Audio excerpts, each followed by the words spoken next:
बिस्मिल्लाहिर्रहमानिर्रहीम अस्सलाम वालेकुम। How are you students. New Oxford modern English book 7 बड़ी खूबसूरत पोम है हमारे पास, होम एंड लव। आज हम करने वाले हैं इसके क्वेश्चन एंड आंसर्स, तो पेंसिल्स हाथ में ले लीजिए, वीडियो एंड तक देखिएगा ताकि कोई भी आंसर आपसे मिस ना हो पाए। कुछ इंपॉर्टेंट पॉइंट्स भी मैं बीच में डिस्कस करती जाऊंगी, तो उसको भी अपने पास नोट डाउन करते जाइएगा। तो आ जाइए जनाब, question number 1 exercise A understanding the pome के अंदर हमारे पास यहाँ पर कुछ क्वेश्चंस दिए हुए हैं, जिसमें part A says What are the words that the poet wants to bring to our attention?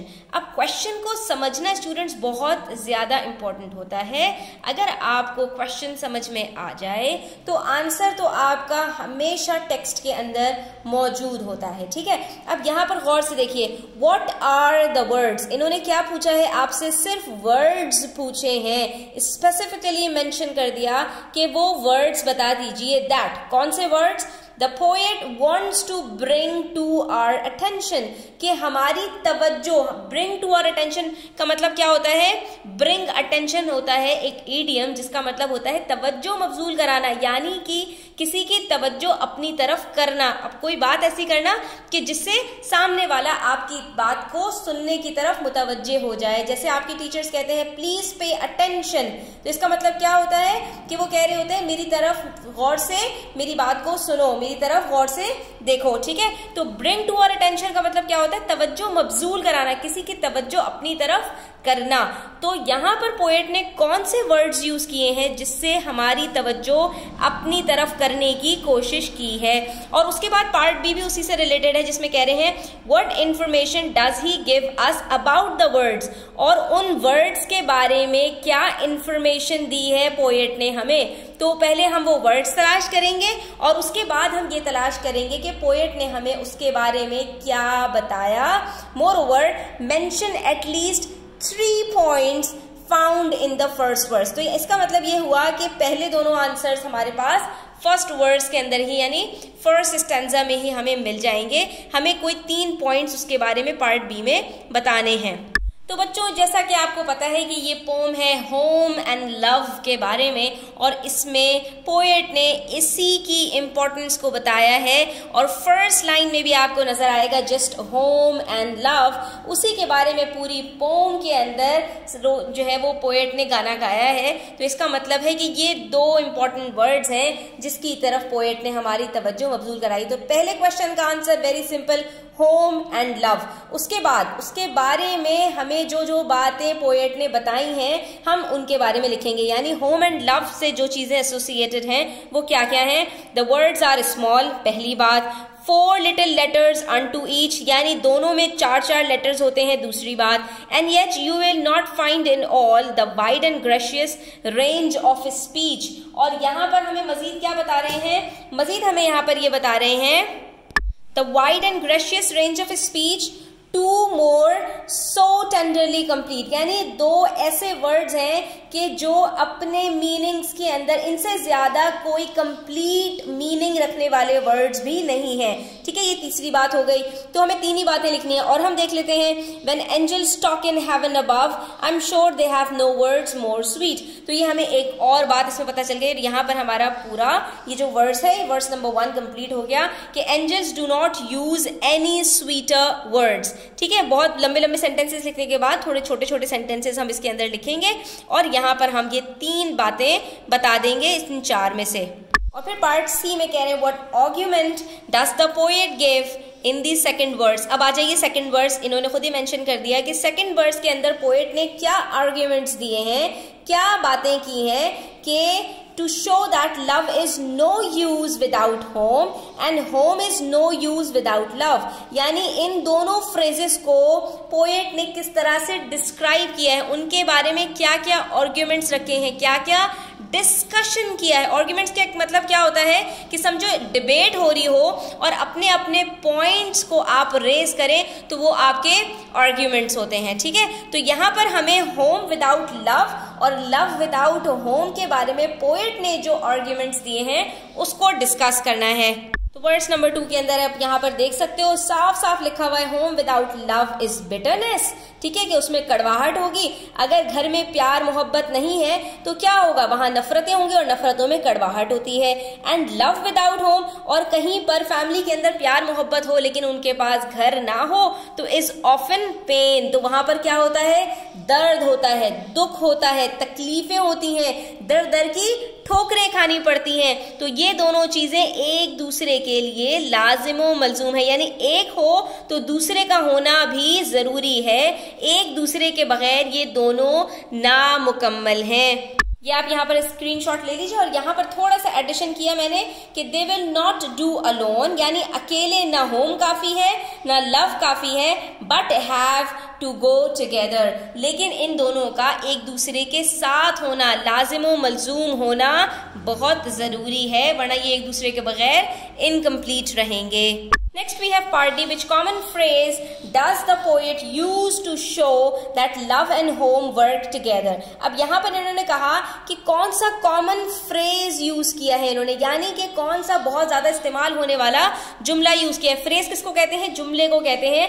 कौन सा कॉमन सेंटेंस यूज किया है पोएट ने शो करने के लिए, किस बात को शो करने के लिए कि लव और होम एक साथ लाजिमो मलजूम है। वर्क टुगेदर का मतलब यानी एक दूसरे के बगैर इनकम्प्लीट है, तो इसके लिए कौन सा इन्होंने फ्रेज यूज किया है। इसके लिए बच्चों आपने पैरा नंबर 2 जो आपके पास है, वर्स नंबर 2, इसी के अंदर आपने देखना है कि इन 2 लाइंस के बाद आपको यहीं पर नजर आ जाएगा, know each alone will seldom do somehow they travel hand and glove. जैसे हाथ के अंदर जब हम ग्लव पहन लेते हैं तो हाथ और ग्लव एक दूसरे से अलग नहीं हो सकते, ठीक है। जब तक ग्लव हाथ के अंदर रहेगा हाथ और ग्लव दोनों एक दूसरे के साथ जुड़ जाते हैं, ठीक है, एक दूसरे के साथ कंबाइन हो जाते हैं।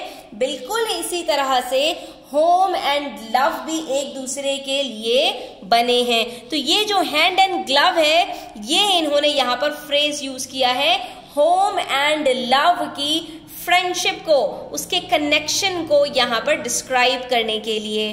और नेक्स्ट बहुत सिंपल क्वेश्चन है students, what message does the poet have for those who have both home and love?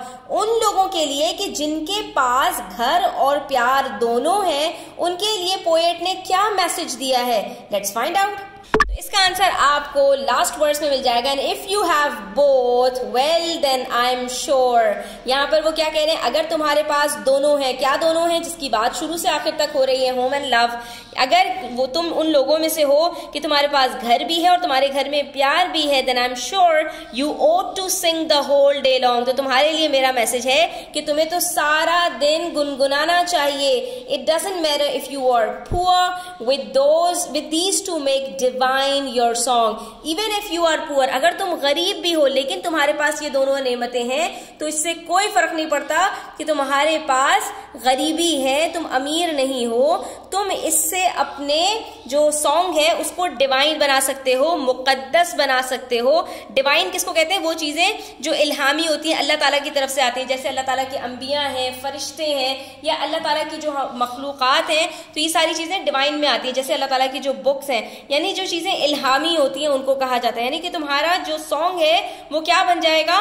वो इल्हामी बन जाएगा, मुकद्दस बन जाएगा। And so I prayerfully repeat when angels talk in heaven above, और मैं यहाँ पर बड़े जो है वो इज्जत एहतराम से कहता हूँ कि जब एंजल्स हेवन में बात करते होंगे, जन्नत में तस्करा करते होंगे, there are no words more simply sweet than home and love. तो उनके पास भी जो सबसे ज्यादा अच्छी बात होती होगी वो इसी के बारे में होती होगी, यानी घर और प्यार। तो बच्चों ये तो हमारे प्यारे नबी सल्लल्लाहु अलैहि वसल्लम ने भी फरमाया है कि इंसान के लिए ये बहुत बड़ी बड़ी नेमतें हैं। खासकर फरमाया जिसका मफहूम है कि अगर इंसान इस हाल में सुबह करे कि उसके पास खाने के लिए 2 रोटी हो और छत हो, तो गोया उसके पास पूरी कुल कायनात है। यानी ये अल्लाह ताला की बहुत बड़ी बड़ी नेमतें हैं कि अगर अल्लाह ताला ने आपको प्यारी सी फैमिली दी है और आपको घर दिया है तो आपको अल्लाह ताला का बहुत ज्यादा शुक्र करना चाहिए। उसके बाद नेक्स्ट पार्ट है हमारे पास, part F, find words in the poem which have the same meaning as the following. ठीक है, आपको यहाँ पर कुछ वर्ड्स दिए हुए, इनके सिनोनिम्स आपको पोम में से मालूम करने हैं। तो अगर आपको इनके मीनिंग्स पता होंगे तो डेफिनेटली आपको आराम से इनके जो सिनोनिम्स हैं वो मिल जाएंगे। अ डिवाइन बीइंग, मैंने आपको बताया ना, डिवाइन किसको कहते हैं? मुकद्दस को कहते हैं, इल्हामी को कहते हैं। बीइंग का मतलब मखलूक। तो यहाँ पर किस डिवाइन बीइंग की बात की है? अभी हमने लास्ट वर्स में देखा एंजल के बारे में, तो यहाँ पर डिवाइन बीइंग किसकी तरफ इशारा हो रहा है? एंजल। अबोर्ड कहते हैं आपका रेसिडेंस, आपकी ड्वेलिंग, आपका होम, आपका हाउस। तो यहाँ पर बहुत दफा तस्करा हुआ किसका? होम का। अबोर्ड कहते हैं होम को। नीडी, जिसको जरूरत हो, जरूरतमंद को कहते हैं। तो नीडी का यहाँ पर कौन सा सिनोनिम था? अभी हमने क्या डिस्कस किया था कि अगर आपके पास ये दोनों हैं तो बेशक आप क्या हो? पुअर। तो नीडी का यहाँ पर सिनोनिम है पुअर। ऑब्टेन, किसी चीज को हासिल करना, गेन करना। तो यहाँ पर इसका गेन जो है वो हमें सिनोनिम दिया हुआ है। अफेक्शन कहते हैं लव को, प्यार, मोहब्बत, अकीदत। तो ये हमारे पास यहाँ पर लव भी पूरी पोम के अंदर कई दफा रिपीट हुआ है। तो आप यहाँ पर सारे आंसर्स का स्क्रीनशॉट ले लीजिए और अपने पास नोट डाउन कर लीजिए। बहुत ही मजेदार क्वेश्चंस थे हमारे पास। आई होप आपको क्लियर हो गए होंगे। Next we have 2 more questions, जिसके अंदर हमें अपने ओपिनियंस देने हैं। थोड़े से डिफिकल्ट क्वेश्चंस हैं। क्यों? क्योंकि इसके अंदर आपको जो आंसर है वो पोम के अंदर नहीं मिलेगा, बल्कि अपनी तरफ से लिखना है। What to your mind? To your mind का मतलब कि what in your opinion does home mean? आपको होम का मीन डिस्क्राइब करना है according to you, according to your opinion. आपके मुताबिक घर का क्या मीनिंग है? When does a house become a home? और एक हाउस होम कब बनता है, यानी एक हाउस को आप होम कब कहते हैं, जरा ये बताइए। और दूसरे क्वेश्चन के अंदर कह रहे हैं in your view can home exist without love? इस पूरी पोम को पढ़ने के बाद क्या आपके ख्याल में एक घर बगैर प्यार और मोहब्बत के एग्जिस्ट कर सकता है? यानी एक घर ऐसा हो सकता है कि जिसके अंदर प्यार और मोहब्बत ना हो? तो बच्चों, पहली बात, पार्ट जी का आंसर हम लिखेंगे home is a place of residence where ones lives permanently, specially as a member of a family और हाउस होल्ड। ठीक है, एक फैमिली मेंबर की हैसियत से आप जहां रहते हैं उसको आप होम कहते हैं। जबकि हाउस की अगर बात करें तो house can be defined as a building where one lives, but home is more of a feeling. ठीक है, अब हम थोड़ा सा डिफरेंस बयान कर रहे हैं कि हाउस सिर्फ एक बिल्डिंग को कहा जाता है, जबकि होम क्या है? आपके दिल से करीब होती है, आपकी फीलिंग्स का नाम है।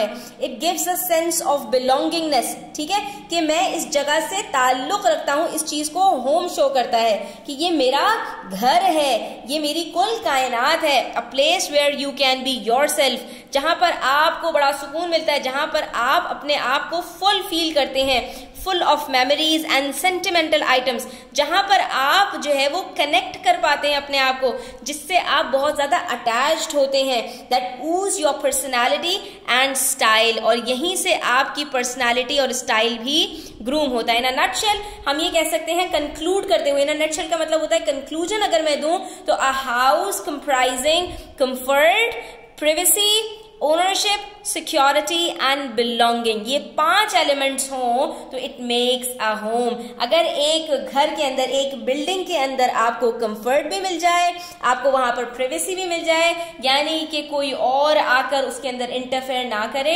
ओनरशिप भी हो यानी वो आपका हो, आप उसको ओन भी करते हो, वहां सिक्योरिटी भी हो यानी आपकी जान माल इज्जत आबरू महफूज हो, और बिलोंगिंग्स भी यानी आपका वहीं पर सारा सामान भी हो, आपकी जरूरत की सारी चीजें मौजूद हो, तो वो आपके लिए जो बिल्डिंग है वो आपका घर बन जाती है। ठीक है, आपकी जन्नत बन जाती है। और पार्ट बी में कि अगर होम के अंदर लव ना हो तो क्या वो होम रहता है?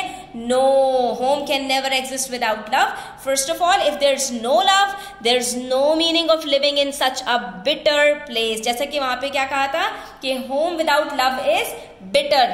ठीक है, तो हम भी यही कहेंगे कि जहां पर प्यार नहीं है वहां पर क्या है? कड़वाहट है, नफरत है। We all know that love is the only way which keeps our family together and intact.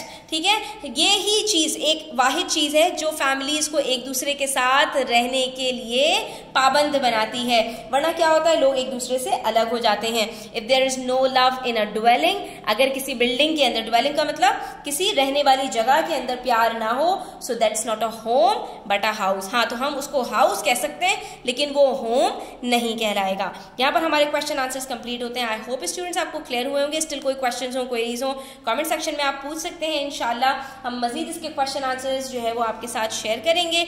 तो वीडियो अच्छी लगी हो तो लाइक कीजिएगा, अपने फ्रेंड्स के साथ शेयर कीजिएगा, चैनल सब्सक्राइब करते जाइएगा। अपना ख्याल रखिएगा। अल्लाह हाफिज।